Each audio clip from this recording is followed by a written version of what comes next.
Clara Bennett reclined by the expansive bay window, a half-filled glass of wine delicately poised between her fingers. The streetlights outside flickered, their glow stretching long shadows over the stillness of the neighborhood. The house lay in an eerie silence, a stillness that sent shivers down the spine. Once more, Richard had departed. Her husband's business trips had grown so regular that his absence now felt more like home than his presence ever did. Their dialogues had faded into mere snippets, lacking any trace of warmth or genuine interest. Liam, their sole son, had ventured out with friends, leaving Clara to the quietude of her own reflections. The piercing sound of her phone shattered the tranquility of her thoughts. She cast a fleeting look at the screen. Ethan Cole. Her brow knitted in concentration. Ethan stood as Liam's closest companion, akin to a brother. What could he possibly desire at this late hour? "Hello," she replied, her voice gentler than she had meant it to be. "Mrs. Carter." Ethan's voice flowed effortlessly, exuding a sense of assurance. "I trust this call isn't too late in the evening." Clara offered a faint smile. "It's merely Clara, Ethan. It's perfectly all right. What is happening?" A momentary pause. "Liam noted that you were meant to attend a fundraiser this evening, but he was unable to go. I wondered if perhaps you still had the desire to go. If you require transportation, I am already on my way." Clara's eyelids fluttered momentarily. The charitable event. She had almost let it slip from her memory. It was Richard who had conceived the notion, a gathering of the social elite designed to maintain their facade. Yet, as was his custom, he had abandoned her to navigate it alone. She ought to refuse. Accepting a ride from her son's friend was not deemed suitable. Yet the prospect of yet another evening spent in solitude, submerged in reflections on the state of her marriage, was decidedly more uninviting. "How thoughtful of you," she replied with a measured tone. "I wouldn't want to impose on you." "Not a problem whatsoever," Ethan responded with effortless grace. "I am already en route." Moments later, beams of light glided over her driveway. Clara glanced at her reflection one final time before venturing outside, the crisp evening air caressing her bare arms. Ethan rested against his polished black car, exuding an effortless air of self-assurance. He had always possessed a certain charm, but tonight, there was an unmistakable shift in his demeanor, a maturity that set him apart. "You clean up nice," he remarked, his gaze lingering on her form.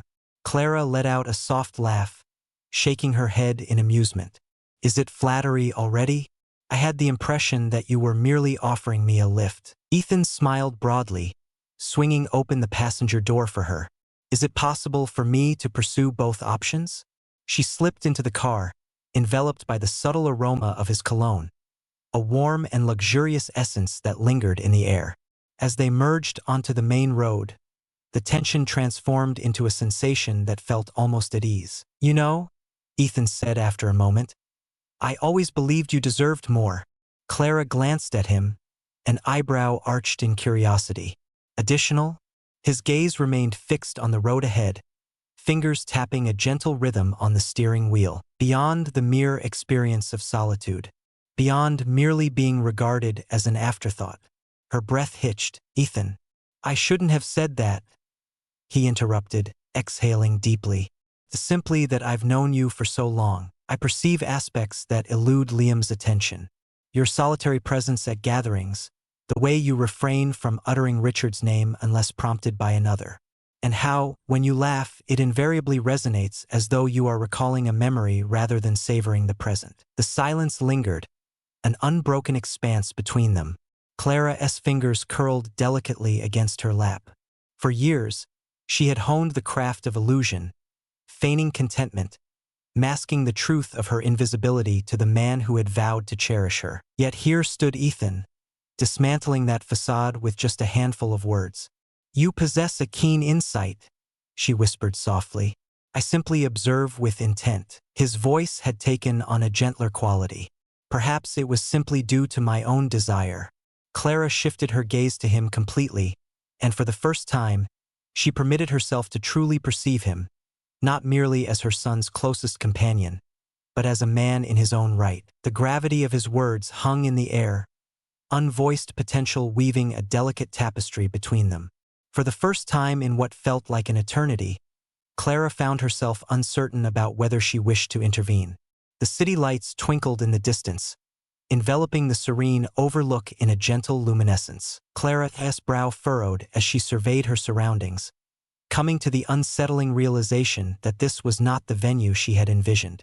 The fundraiser was intended to take place downtown, not in this remote hilltop location, offering an unimpeded view of the skyline.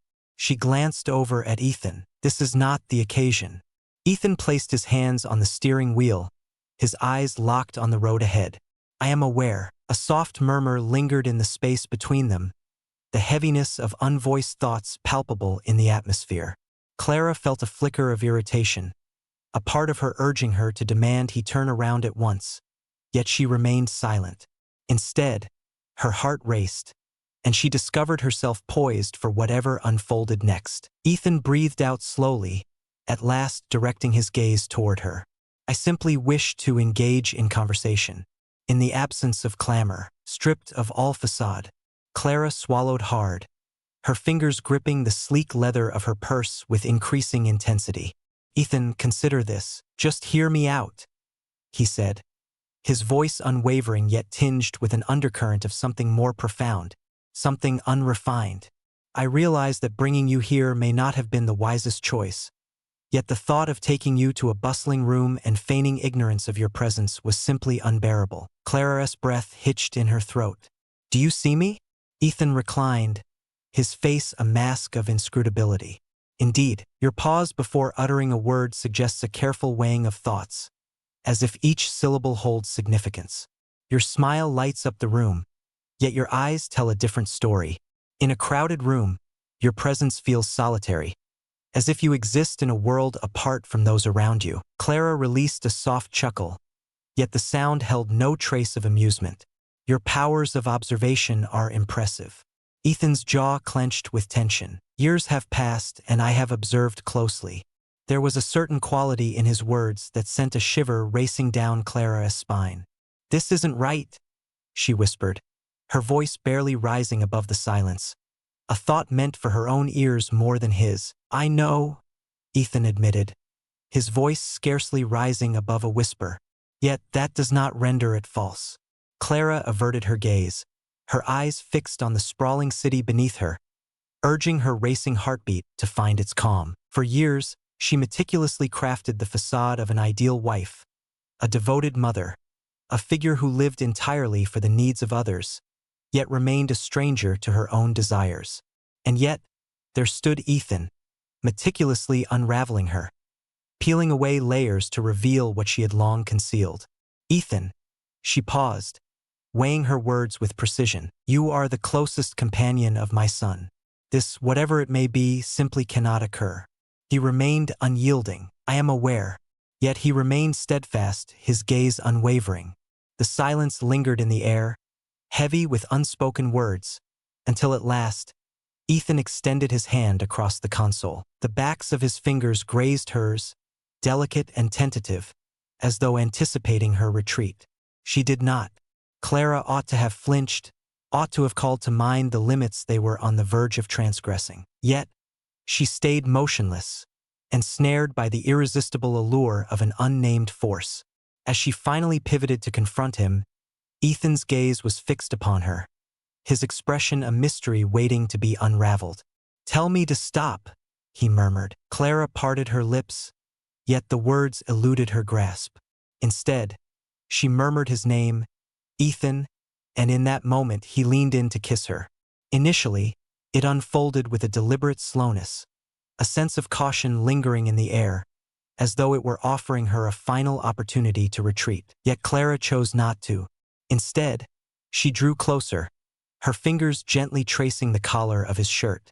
After years of constant contemplation, she found herself in a rare moment of stillness, free from the weight of thought. She was unconcerned with appearances, with obligations, with the repercussions of her choices.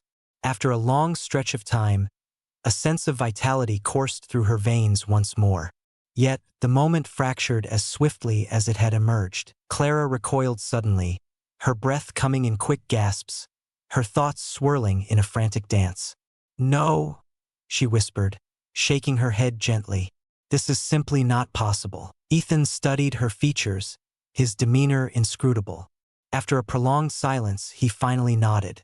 I shall escort you back to your abode. Silence enveloped them as he ignited the engine and navigated the serpentine path ahead. Yet, the atmosphere surrounding them had shifted, electrified by an element both perilous and inescapable.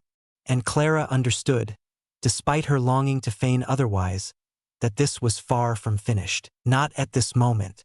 The journey back was enveloped in quietude. The steady thrum of tires on asphalt filled the car, but the silence between them was heavy with unspoken words. Clara sat with her hands clasped tightly in her lap, her mind a tempest of emotions she wasn't ready to confront. Ethan remained silent, yet she sensed the intensity of his stare shifting toward her amidst the glow of the streetlights. A myriad of unuttered thoughts lingered in the air, but neither had the courage to articulate them. As they finally rolled into her driveway, Clara paused, her hand hovering over the door handle. Stepping out of the car felt like a silent admission that the events that had just unfolded, the near miss, were undeniably real. Clara, Ethan finally spoke, his voice gentler than she had ever known it to be. She faced him, her heart pounding fiercely in her chest. Bathed in the soft, flickering light of the dashboard, his face was a mask of inscrutability, yet his eyes betrayed a flicker of something perilous, an allure she instinctively recognized as a warning to retreat. This doesn't change anything, she murmured, her voice barely rising above a whisper. A thought meant more for her own contemplation than for his ears. Ethan let out a breath, his grip on the steering wheel growing firmer. Does it not? Clara felt a lump in her throat, rendered speechless. With a gentle nudge, she opened the door and stepped outside, the crisp night air enveloping her skin. She anticipated Ethan would turn the car around, bringing closure to whatever had begun this evening. Yet he chose not to. He observed her, his eyes steady and unyielding. In that fleeting instant, Clara permitted herself to ponder. Should she choose to look back? Should she allow herself to desire this? What path would it unveil? She brushed the thought aside and stepped inside. The house lay shrouded in darkness, illuminated only by the soft, lingering glow of the kitchen light that Richard habitually left on in his absence. Clara lingered in the entryway, her breath coming in quick, uneven gasps, her heart pounding fiercely in her chest. She placed a hand over her heart, as though she could examine the tempest swirling inside her. She ought to have intervened before it reached this point. As she shut her eyes, the warmth of Ethan's touch enveloped her, his lips lingering against hers as if etching the moment into memory. A sudden breath drawn in. She needed to release this burden. Yet, just as her fingers brushed against her phone, poised to send a message to Ethan, anything to cut this tether before it dragged her down, a new sound pierced the stillness. The front door creaked ajar. Clara pivoted abruptly, her heart racing to her throat. David lingered in the doorway, suitcase clutched tightly, weariness carved into his features. He lifted his gaze, presenting her with a weary smile. "Hey," he said, slamming the door shut behind him. "I didn't anticipate returning this evening." Yet the journey concluded sooner than expected. Clara felt a knot tighten in her stomach. For years, she had longed for his presence, for the warmth of his attention. Now, as he stood before her, he sensed the distance between them, as if he were a mere stranger. With a reluctant smile, she gave a nod. "Welcome back to your sanctuary." David leaned in, bestowing a fleeting kiss upon her cheek before making his way to the kitchen. He refrained from inquiring about her whereabouts, oblivious to the lingering flush that adorned her skin. In that moment, clarity washed over her. Whatever she had clung to, whatever semblance of love, of loyalty, had shattered beyond mending. Her hands quivered as she extended them toward her phone, Ethan's name still echoing on the display. A single text, a solitary choice. She had the power to conclude this moment, or she could surrender to the depths of her own descent. Her thumb lingered above the screen, uncertainty gnawing at her resolve. Then, as if attuned to her uncertainty, a message materialized. "Ethan, you occupy my thoughts incessantly." Clara's breath caught in her throat. In that moment, she realized this was far from finished. The journey was merely at its inception.